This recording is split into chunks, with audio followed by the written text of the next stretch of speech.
Hey there, survivors. Thanks for tuning in to this story. If you're new here, please consider subscribing. It really helps me keep these stories coming. This is the story of Riley Hart, a former journalist traveling a broken world with his dog Bailey. He trades food for testimony and records the last words of the living, one cassette at a time. Each tape stands on its own, but if you want to experience the full journey, be sure to check out the playlist on the channel. Now let's get started. I'm Riley Hart, former investigative reporter for the Daily Lantern, traveling with my dog Bailey, still alive, still recording. We're about 24 miles from the border, somewhere between what used to be Medford and a whole lot of nowhere. Bailey and I came across Ridge Valley airstrip at dawn, one of those backwoods bush strips, mostly gravel and rusted windsocks, used for firefighting in the summers and crop dusters the rest of the year. From the overlook ridge, I spotted 3 rusted fuel drums and a weather-beaten Cessna still resting nose down in the overgrown grass. There's no sound up here, except wind through pine and the occasional chitter from whatever small things still survive in the trees. The infected don't come this high anymore. Not enough food to follow. The hangar doors were half collapsed. Bailey sniffed around while I stepped into the dusty gloom and saw someone's boot sticking out from under a tarp. I drew the crowbar, not that it would have helped if it had been something else. But the man sitting under that tarp wasn't infected. He was old, thin. His jacket was stained with oil and faded sun, the patch on the shoulder still legible, Cascade Bush and Charter. Duval. His hands were cracked, not with rot, but with weather and fuel and years of fixing things that no longer matter.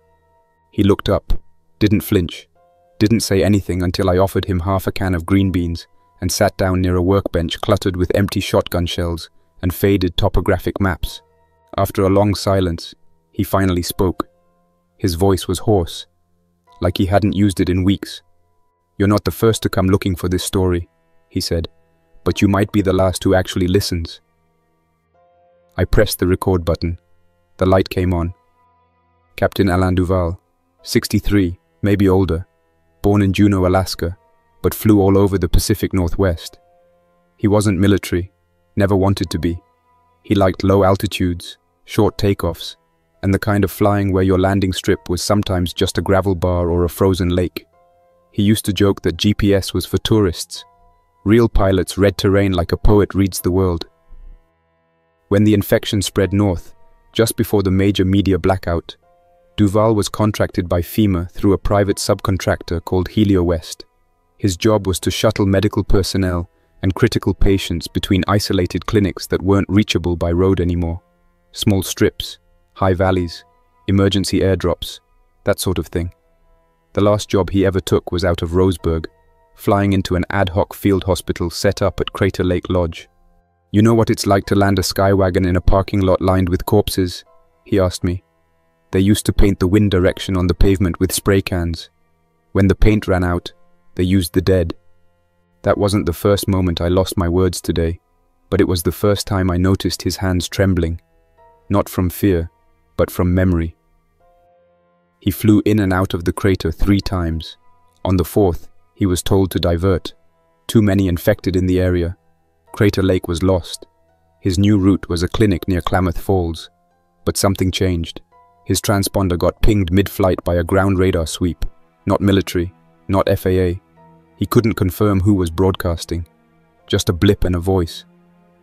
"They called me Courier 3 and told me to stay under 1,500 feet, Duval said. "But they weren't feds. The accent was local. Someone trying to play tower control from a ham rig and a sheet of old flight logs."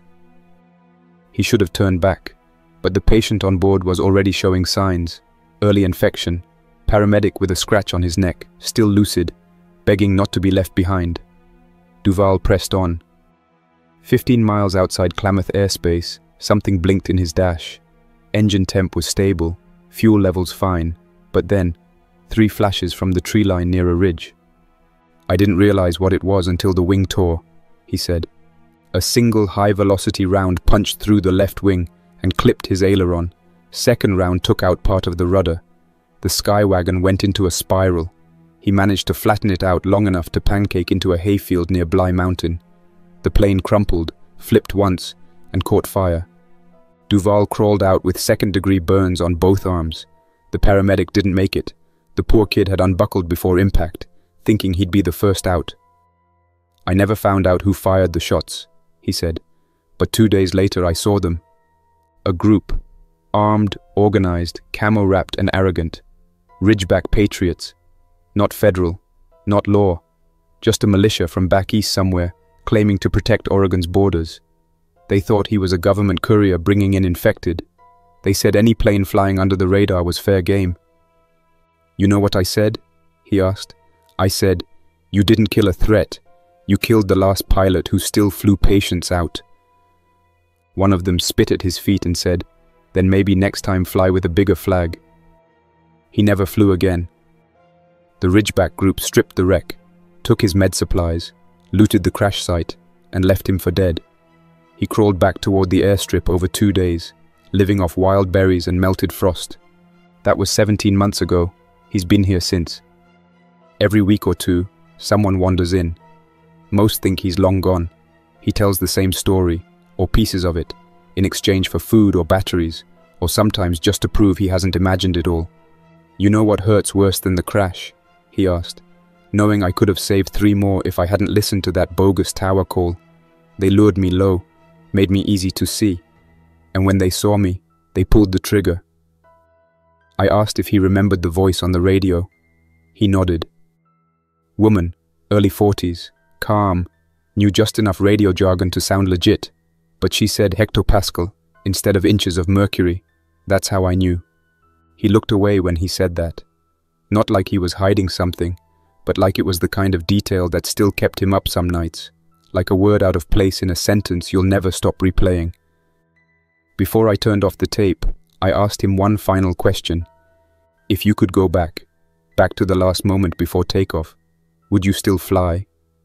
He stared at the cracked floor of the hangar, where the oil stains shaped something like wings if you squinted hard enough. "I'd fly," he said. "I just wouldn't come back down."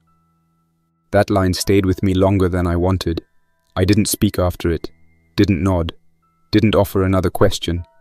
Just sat there for a while beside the workbench, Bailey curled at my boots, while the wind outside stirred dust through the open hangar and whistled faintly between the seams of sheet metal overhead.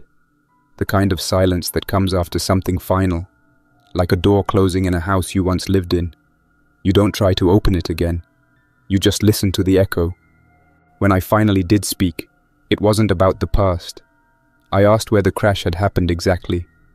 Duval's eyes shifted slightly toward the southeast, beyond the tree line that rolled like dark swells of a forested ocean. 5 clicks out, he said, just below the timberline, west of the old irrigation line. You'll see the burn scar if you climb the northern slope before midday. He didn't ask why I wanted to see it. Maybe he understood. Maybe it didn't matter. He just stood slowly, knees cracking like old branches, and shuffled toward a rusted tool chest where he pulled out a faded weather map and a broken compass. "Follow the ridgeline until the air smells different," he muttered, almost to himself. "You'll know when you're close." I left Bailey behind. She didn't like the scent of scorched ground. Tail low, ears back. There's something in dogs that remembers fire even if they've never touched it. I walked alone, past rusted fence posts and silent glades, until the air grew thinner, and the ground changed underfoot from damp soil to that strange brittle crust that only comes after something has burned long and hot. Ash drifted up with every step. It clung to my boots and crawled into the creases of my sleeves. The wreckage wasn't obvious at first. The undergrowth had started to reclaim pieces of it, ferns poking through shredded aluminum, moss growing on a detached flap. But then, the fuselage came into view, torn open like a can peeled by something enormous and careless. The cabin was scorched black on the right side, collapsed inward like a crushed lung. The smell was faint but still present, cooked oil, polymer, maybe even traces of what used to be synthetic medical gear. It was like walking into the outline of an accident, a shadow that still lingered on the world. I didn't touch anything at first, just walked slowly around the perimeter, trying to piece together the path the plane had taken in those last seconds. The tail had sheared off and landed almost 40 yards upslope. A medical bag was still lodged in a crook of rock, half-burned gauze fluttering slightly in the wind, and tucked just under the torn skin of the cockpit floor, near what was left of the control panel, I saw the bright orange corner of a flight recorder. It wasn't a full data module. The Skywagon didn't have an onboard black box like commercial aircraft, but FEMA had issued portable cockpit voice recorders for flights considered sensitive transport. Duval had mentioned that part briefly when describing the medevac routes. This one was marked FDC-9D audio only. The serial number was scorched, but the battery compartment was intact. I turned it over gently, pried the back open, and felt the unmistakable click of tension in the coil. Still loaded, still sealed. I didn't play it there. Too much wind, too much ash.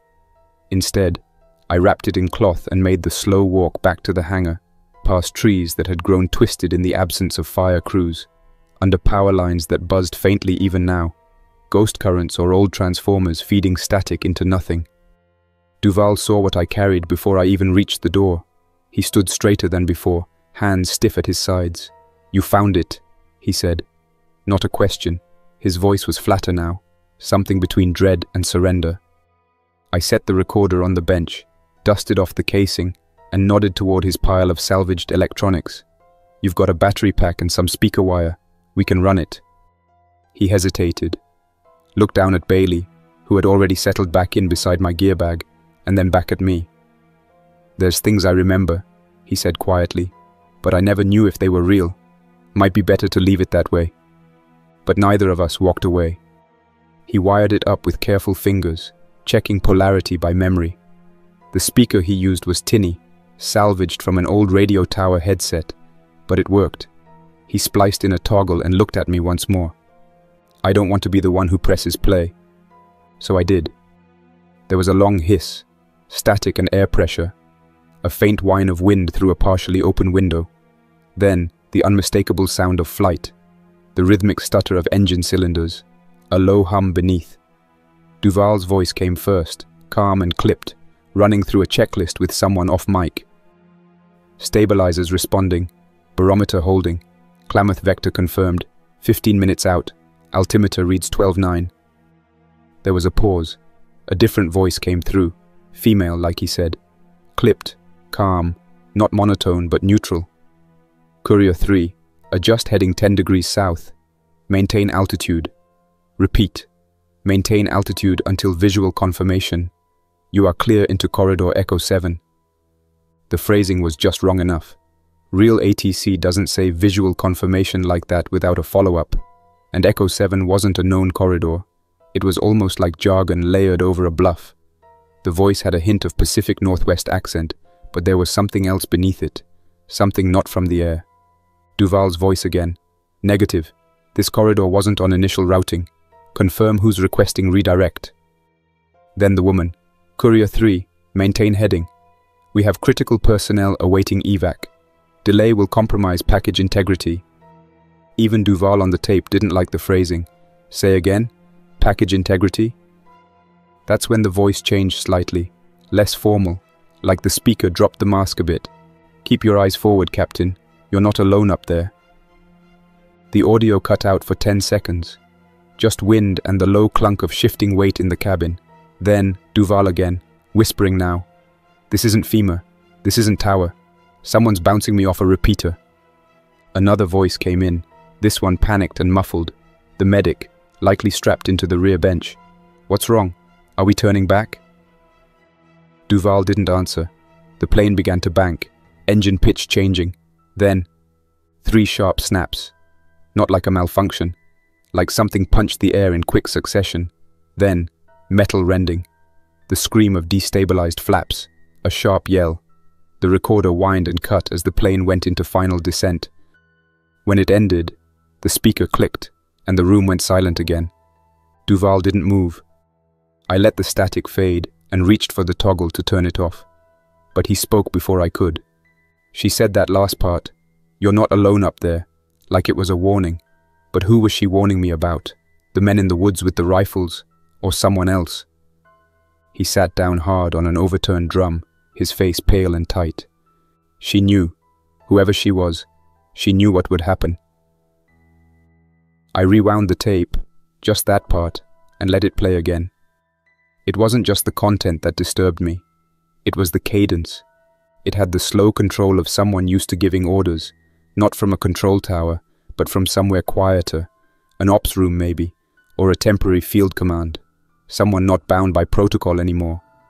That made me ask something I hadn't considered before. Do you think someone wanted the crash to happen? Not just assumed you were infected, but needed the plane down? He didn't answer right away, just stared at the map on the wall behind the bench. Oregon, broken into overlapping FEMA zones, most of which were now meaningless. He raised a hand and tapped one finger against a point just south of the crater, Rogue Sector D14. They moved equipment through that corridor, he muttered. Low-altitude runs, ground-to-air drones, unmarked transports. I flew near it once, pre-outbreak. Never again.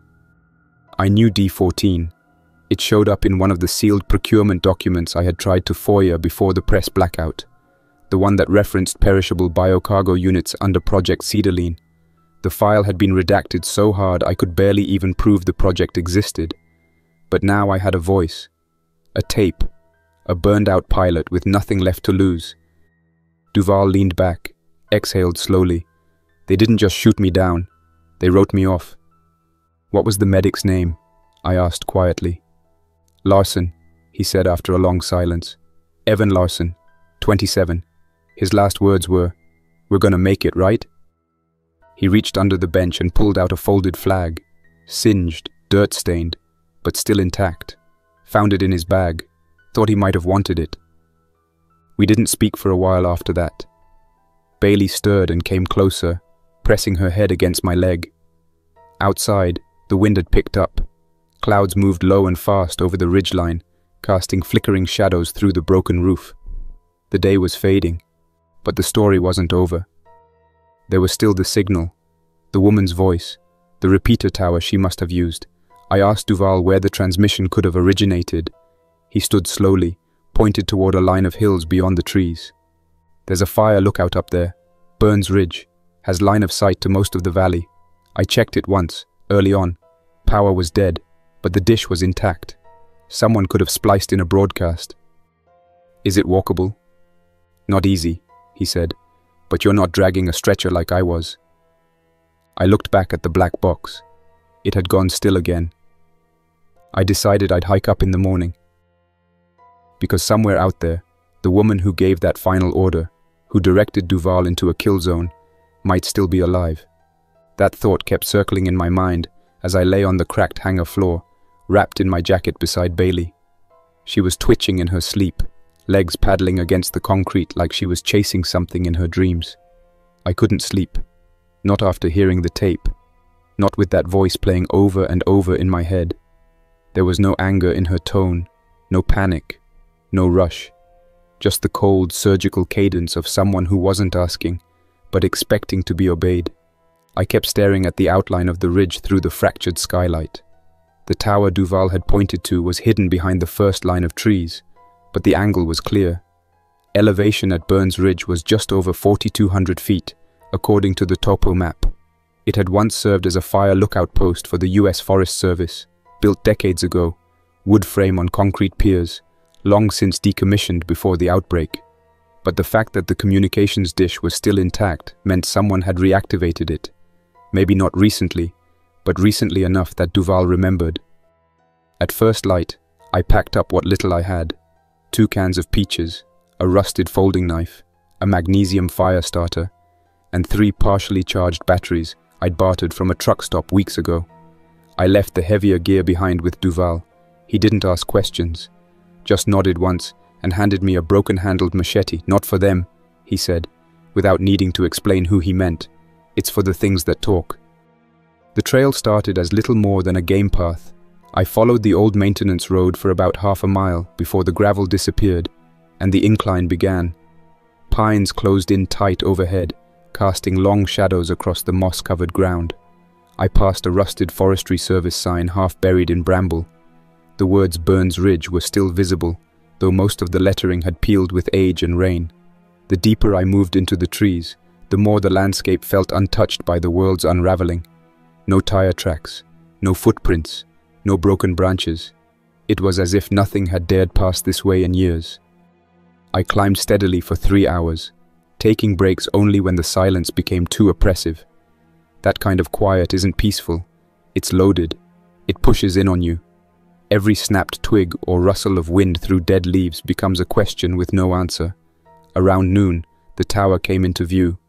It sat like a skeletal sentinel above the tree line, grey wooden legs rising above a bed of fog, the platform barely visible through the shifting mist.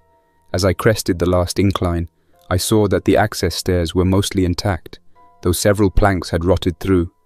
A rusted generator sat half buried near the base, partially dismantled, cables coiled like veins through the underbrush.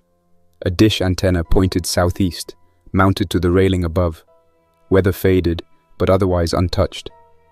I waited for 10 minutes before approaching, watching, listening. Bailey, if she'd been with me, would have barked or growled if anything was nearby. Without her, I had to rely on that deeper instinct journalists and survivors develop, the ability to read stillness not as calm, but as warning. I moved slowly, checking the underbrush, scanning for tripwires or buried signs of campfires. There were no tents, no tarps, no supply crates, but someone had been here. Inside the small shack atop the tower, I found what was left of a field communication rig. Not a proper radio tower, but a modified ham relay spliced together with copper leads and sealed battery boxes. Whoever built it knew what they were doing. It was powered by 4 solar panels wired into a small charge controller nailed to the wall, with a fail-safe battery bank made from scavenged lithium packs, probably pulled from construction tools or a golf cart. The dish antenna was linked directly into the system via coaxial cable. A handwritten label in faded black marker was still taped above the receiver. Echo Relay 7, uplink secure, Band A, confirm line of sight.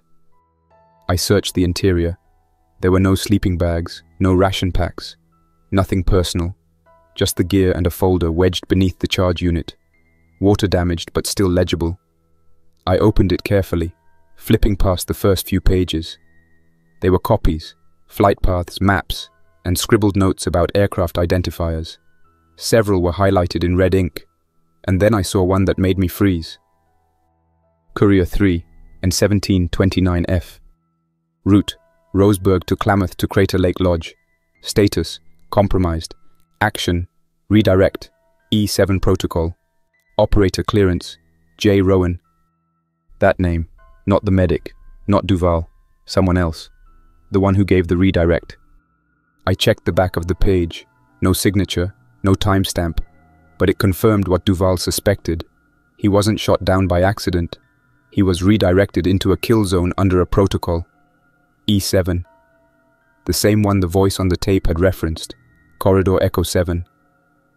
I found a small handheld recorder beside the files. Same model I use. Taped battery compartment. Thumb-sized mic adapter. I pressed play, expecting static. But what I heard was worse. The same voice. Clearer this time. Not a live feed but a recording. A message. Maybe once broadcast from this very room. If you're receiving this, you're on the wrong frequency. Echo 7 was never meant for broad transmission. If you access this relay, then you're either part of the fallout or part of the cleanup. Either way, do not respond. Do not triangulate. Do not repeat this frequency. Flight N1729F was terminated under Standing Order Zeta 1 due to exposure threat. The pilot was non-essential. Medical evac on board was compromised.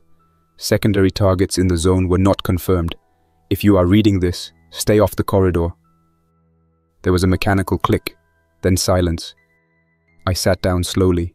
The recorder in my hand felt heavier than it should have. The kind of weight that comes when you realize you've just uncovered the truth behind someone's execution. And the person responsible not only did it on purpose, but had the power to hide it beneath layers of protocol and radio static. This wasn't just a militia group panicking and shooting down a flight. This was something bigger. A coordinated effort to eliminate anything or anyone deemed non-essential. Zeta 1 wasn't a radio term, it was a clearance order, and Operator J. Rowan wasn't guessing. She'd known Duval's route, his call sign, his transponder ID. She'd used the word terminated. I copied the recording. wrote down the relay's frequency and took photos of the folder pages with my cassette cam still mode. I didn't know what Rowan's role had been: military intelligence, private contractor, FEMA oversight, but she had directed more than one aircraft. The folder contained 6 other IDs. Only one was marked landed safely. The others were all redirected. When I stepped outside, the clouds were darker, rain coming from the west. I stood on the tower's platform and looked out across the valley below. Somewhere down there, the people who carried out her orders might still be alive. Or maybe they'd been swallowed by the very infection they tried to control. Either way, Duval had never stood a chance. I returned to the hangar just before dusk. Bailey met me at the edge of the clearing. She was pacing, alert. Something had passed nearby, and she didn't like the scent. I swept the tree line but saw nothing. Duval was still inside, sitting where I left him. When I played him the tape, he didn't blink. He just stared into the distance and said, "Told you." She was clean. Clean like someone who thinks death's just part of the paperwork. I handed him the folder. Her name was Rowan. He nodded once. Then that's the one I'll remember. Later that night, I sat by a dying fire just outside the hangar and began recording my own entry. The truth's here, on this cassette. Maybe not all of it, but enough. Enough to damn a name. Enough to start asking why. Enough to keep going. Duval sat silently in the doorway, rifle across his lap, eyes never leaving the tree line. He said he wasn't planning on moving anymore. Said this was where he'd stay until the wind took him. And he meant it. The look in his eyes that morning, flat, steady, distant, was the look of someone who had already said goodbye to most things worth walking toward. I've seen it before, in old men who sat alone on rooftops in the early weeks, in a girl I met once who only spoke in past tense, in the mirror when I haven't eaten or slept for 2 days. But Duval wore it naturally, like an old coat too worn to remove. He didn't fidget, didn't drink, didn't even blink much. Just watched the woods, as if the trees themselves had wronged him and might try again.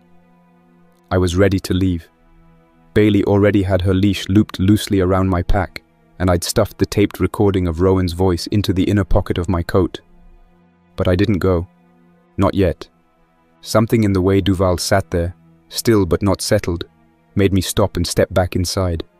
I crouched beside the bench where I'd slept the night before, unhooked the cassette recorder from my belt, and pressed play again. The tape had a few more minutes left, enough for one more voice. Mine. This is still Riley Hart.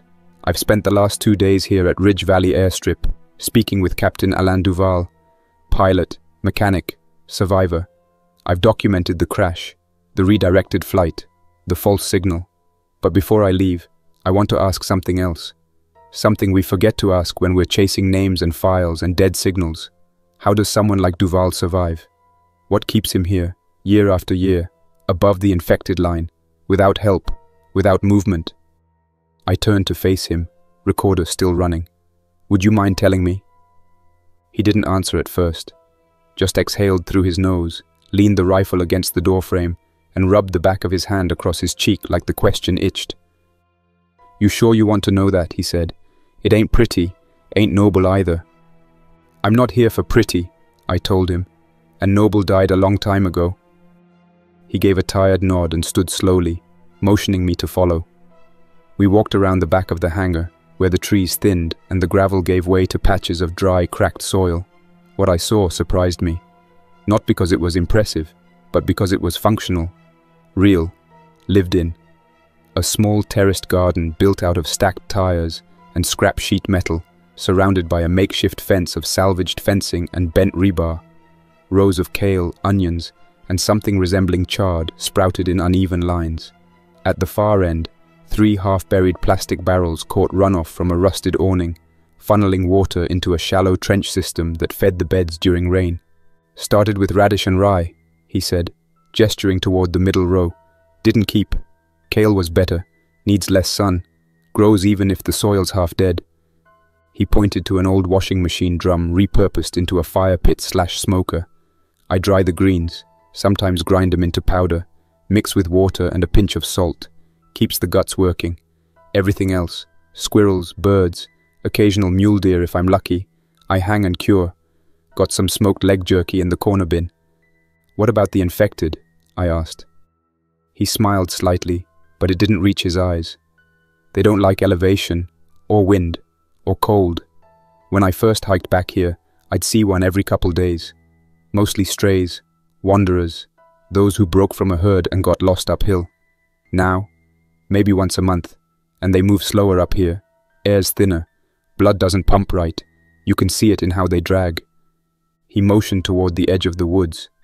I set up wire alarms, trip lines. If anything crosses at night, I hear it. Got a few tin cans left. Helps make the sound carry. Sometimes I sleep in the ductwork under the hangar if I feel like the wind's shifted wrong. We walked back inside.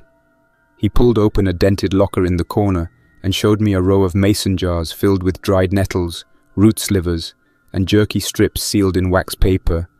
His water supply came from the roof barrels, filtered through gravel and charcoal in stacked buckets. Not perfect, but enough. Every few weeks, he boiled what was left over a small camp stove and refilled the clean containers. He didn't live well, but he lived. I sat down on a crate while he rummaged through a bin and came back with a small tin of expired coffee grounds. They smelled like mildew and rust, but when he boiled them in a battered percolator, the result was warm and bitter and, somehow, perfect. He poured 2 tin cups, handed me one, and sat opposite. "You asked how I survive," he said, "but you didn't ask why." I nodded. "Okay, why?" He stared into his cup. "Because nobody came back." I didn't understand at first, so he explained. After the crash, after crawling back here through ash and glass and heat, Duval had managed to patch his wounds, rig a bandage from seat padding and duct tape, and send a radio distress ping on the emergency channel. It bounced. He tried again, using the long-wave relay. Still nothing. Finally, he patched directly into the aviation weather station once maintained at Medford, still active back then, still manned. I told them I was injured, told them where I was, told them I had the black box and that I'd seen militia on the ground. They said they'd dispatch recovery. He waited 4 days, then a week. No one came. When he finally reached the relay again, the voice was different, flat, automated. Due to high call volume, this channel is temporarily inactive. That was the last voice he heard on any official frequency. So I stopped waiting, he said, started counting days instead. "How many's it been?" He took a long sip, eyes distant. 637, give or take. It hit me then. This wasn't just a man surviving. This was a man documenting time through routine, counting days like a prisoner, but without bars. Just wind and trees and the ache in old joints that tells you winter's coming. "Don't you ever get tired?" I asked. He shrugged. "Sure, but it's a different kind of tired now. Not the kind you sleep off. Just the kind you carry." Bailey padded over and curled beside my feet. Duval reached out slowly, let her sniff his hand, and scratched behind her ear. She leaned into it, just a little. "You ever think about going back?" he asked. "To the city?" I shook my head. "No, nothing left there but walls and silence." He grunted in agreement. "Cities died faster than we thought they would. First we lost the sirens, then the lights, then the voices. Everything else after that was just cleanup." I finished the coffee and looked back toward the recorder, still blinking faintly. I asked if he wanted to leave a message on it, something for anyone who might find the tape later. He thought for a while, then nodded. He leaned forward, pressed the record toggle, and spoke clearly. "If you're hearing this, and you're thinking of heading to Ridge Valley, don't. There's nothing left here worth finding. No fuel, no food, no help. But if you do come, leave something behind. A name, a story, a piece of yourself maybe. Because we all leave pieces behind. That's what keeps us from disappearing completely." He clicked the recorder off, handed it back, and stood again. Outside, the wind had picked up. A few grey clouds were rolling down from the north, carrying the scent of pine and distant rain. I packed my things, fastened the flap over the folder, slipped the backup tape into the insulated pouch with the others. I offered him one last trade, half a can of peaches and a cracked compass. He accepted both without comment, then handed me a rolled map from 1997, marked with faded circles and notes in red grease pencil. "Don't follow the rivers," he said. "They stink of rot." Then he turned back toward his hangar, as if he'd already said goodbye. Bailey and I left quietly. We didn't look back. We followed a dry creek bed northeast, away from the ridge, toward lower terrain, where the air thickened and birds moved again. I marked the location on my chart, but I'll never send anyone back unless they need the truth more than they need safety. Ridge Valley is a place for reckoning, not rescue. As night fell, I made camp in a sunken thicket and watched the clouds pass overhead. Bailey curled beside me, warm and alert. I thought of Duval, his silence, his stubbornness, his daily rituals carved from absence. He hadn't survived in spite of the crash. He had survived because of it. Because in the wreckage, there were no more orders, no more call signs, no more betrayals from above. Only dirt and time and the long, slow fading of the old world. There was something grounding in that. No illusions, no attempts to rebuild what couldn't be rebuilt. Duval didn't talk about restoring civilization. He didn't keep a journal. He didn't speak in metaphors. He grew greens in the shadow of a hangar, cured meat in a washing machine, and didn't expect anyone to remember his name. I found myself thinking less like a reporter and more like a neighbor who had passed through someone's yard. His life was small, measured, but it wasn't lost, and there was something in that I needed to believe in again. The next morning, I followed the old utility corridor that traced the ridge down toward Gilchrist. The map Duval gave me had a few alternate trails penciled in, paths around the known choke points and flooded basins where the infected tended to drift during the warmer months.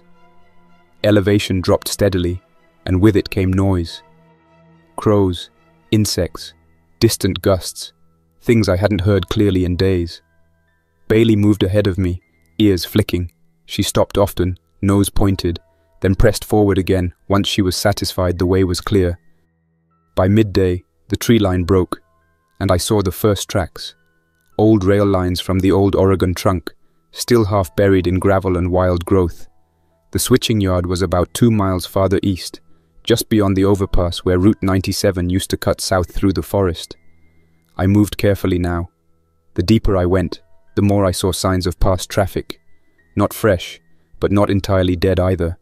Burned tire ruts, boot prints hardened in the mud, a few shattered bottles near an abandoned fire ring. Bailey caught the scent too. Her pace slowed, her body low and tense. We passed a derailed hopper car with a spray-painted warning in white. "Keep moving, not safe here at night." I didn't plan to stay long. The switching yard came into view just after 2 o'clock. The control tower had partially collapsed, and a section of the maintenance platform had burned. Someone had clearly fought to hold the yard at some point. Defensive trenches lined with scrap, metal spikes welded to doors, makeshift watchposts built from shipping containers. But now it was empty, or abandoned. We entered through a breach in the fence. Bailey sniffed ahead, ears up, tail twitching. I kept the recorder at my side, belt clipped, and my crowbar ready. I didn't draw it unless I had to, but this place had that feeling again. The kind of quiet that isn't peace, just delay. Near the center of the yard, I found what I'd hoped for. An antenna array, short range but functional, strung between 2 rusted light poles. A battery bank was strapped beneath one of them, jury-rigged from automotive inverters and marine deep cycles.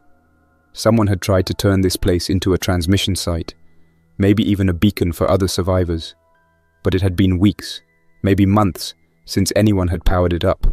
The solar panels were caked in pollen and pine dust, and most of the terminals had been chewed by rodents.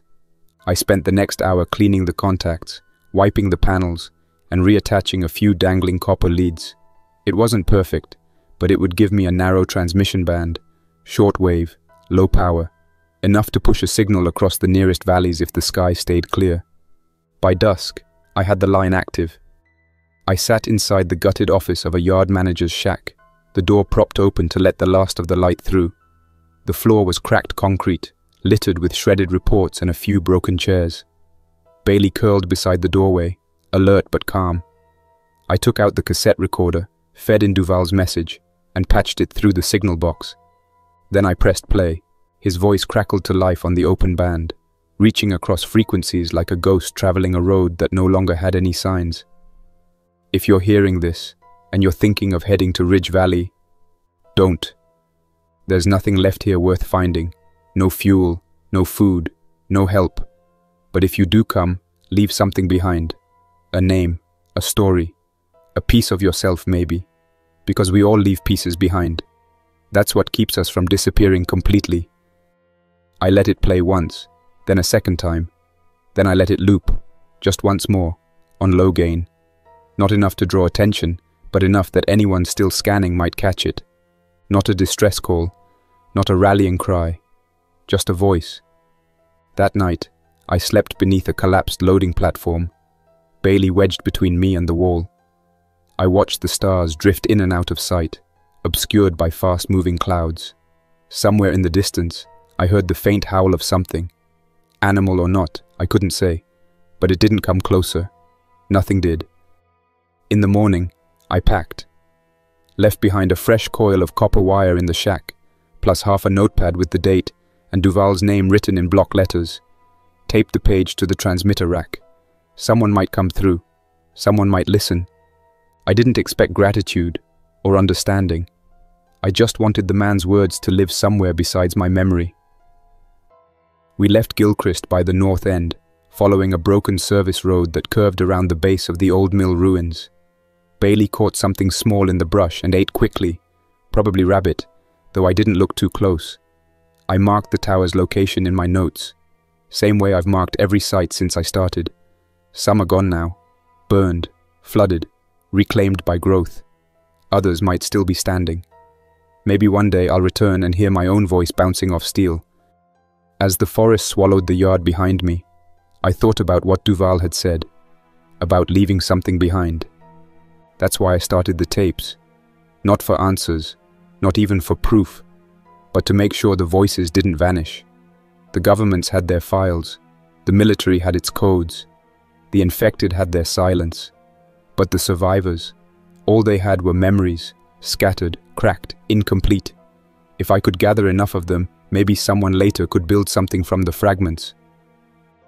I've met farmers, nurses, mechanics, engineers, soldiers and scavengers, children and broken men. Some talked freely, others held back until the very end. But in every voice, I heard the same thing. The need to be remembered, even if only as a footnote. That's all Duval wanted. Not vindication, not revenge. Just someone to carry the story forward. To say, he was here, he flew, he lived. As I moved north toward the ravine trails, the forest thinned again. I spotted what looked like a deer trail cutting east along a dry creek bed. It would get me closer to the next location I'd scouted weeks earlier. An old ranger station that had once served as a supply depot. Rumor was that a ham relay had survived there too, strung between the water tower and a rusted firewatch perch. I didn't know if it was true. I rarely did. But walking toward a rumor still beat standing in the ruins of a known lie. I stopped once at midday to rest near a sunken truck wedged between two pine trunks. It was a Forest Service vehicle, long since stripped of anything useful. Inside the glove box, I found a half-burned paper map of the Deschutes Basin. Someone had circled a few lakes, marked old cabins, even added the word avoid near a red X along one of the trails. I folded it and slipped it into my pack. A warning, even if old, still meant someone cared enough to mark it. As dusk fell, I found a dry stretch of moss beneath a leaning cedar and made camp. Bailey curled close, and I pressed record one last time. This is Riley Hart, still traveling, still listening. Captain Duval's story is now part of this record. He flew where no one else would. He brought out the last medic from Crater Lake. And when someone tried to erase him, he survived. Not out of vengeance, not out of hope, just because that's what the ground demanded. If you find this tape, and you hear his voice, know that Ridge Valley still stands. It's quiet now, maybe always was, but there's one man there who watches the sky, even though he no longer expects it to answer. And if you're up there, Jay Rowan, if you ever hear this, you should know, he remembered you, and I do too. That's all for now. Thanks for listening. If you enjoyed this story, Don't forget to like and subscribe for more unsettling creepypastas. Your support keeps my channel alive. Until next time, stay quiet, stay vigilant, and trust nothing, not even the silence.